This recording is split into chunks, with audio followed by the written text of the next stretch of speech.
But even as it engages with those institutions, China has worked consistently and often aggressively to silence criticism of its human rights record before UN bodies, and has taken actions aimed at weakening some of the central mechanisms available there, which in turn poses a longer-term challenge to the integrity of the UN human rights system as a whole.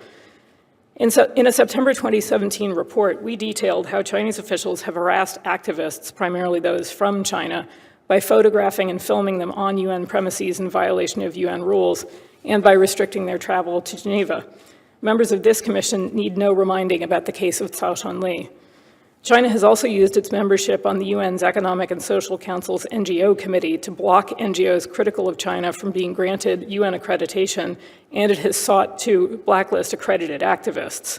Behind the scenes, Chinese diplomats, in violation of UN rules, have contacted UN staff and experts on treaty bodies and special procedures, including behavior that has at times amounted to harassment and intimidation.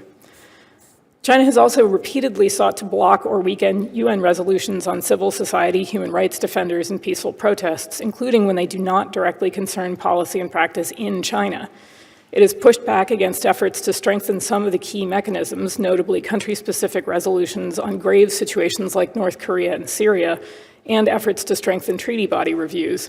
During UN peacekeeping budget consultations earlier this year, China sought to slash funding for UN human rights officers, who play a vital role in monitoring alleged human rights abuses in some of the world's most dangerous places.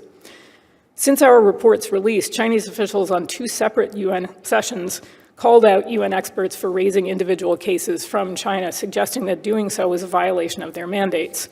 In September, China tied Saudi Arabia for the most mentions in an important UN report on reprisals by governments against activists who engage with UN human rights mechanisms.